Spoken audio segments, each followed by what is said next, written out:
Akala ko siya na ba? Sa MP. EJ!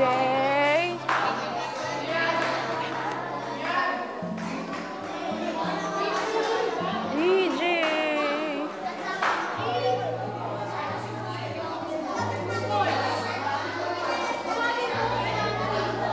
EJ!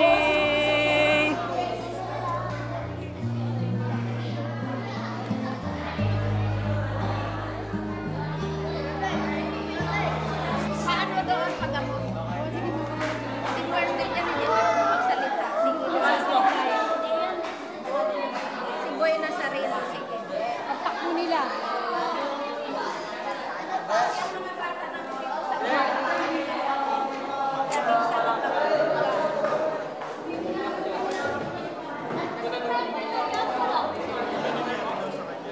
Nadapa daw po eh. Tinitignan ko siya kasi umiiyak siya eh. Dumudugo yun dito. Ayoko siyang makita sa ganun sitwasyon. Hindi ko kaya. Kahit ma-imagine ko, hindi ko kaya. Sa DSWD na mag-inquire ho kayo doon kasi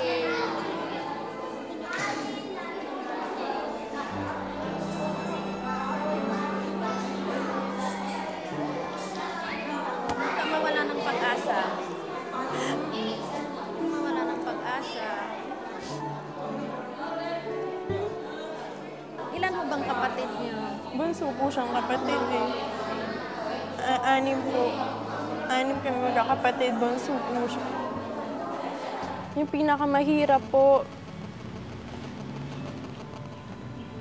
yung lakad ka ng lakad, lahat na napuntahan mo, halos lahat napuntahan mo na pero wala pa rin.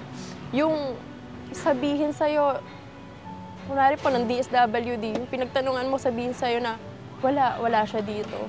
Yun po yung isa din sa pinakamasakit at pinakamahirap na mapakinggan.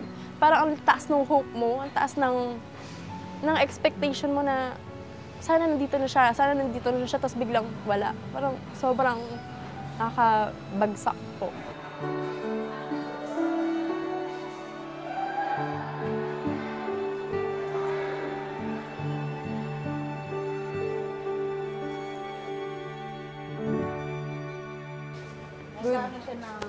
Good morning po. Wala daw last year pa Yung kapatid ko po, nagbabakasakali kaming napunta po siya dito sa DSWD ng Taguig.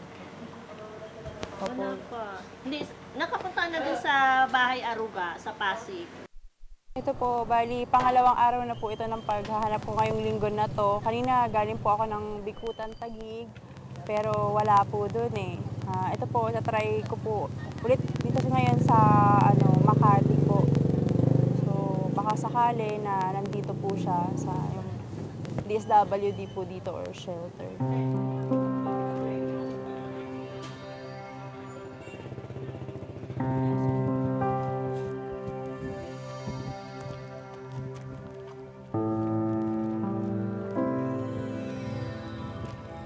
Nakagagaling ko lang po ngayon sa DSWD ng Makati, pero hindi ko pwede makita yung mga bata kasi may mga cases. Pero nagbigay naman po sila ng mga shelter na pwede ko pong mapuntahan. So, meron pong Tanay, Mandaluyong, kaya itatry ko rin po doon. Ako sakali nandun po siya.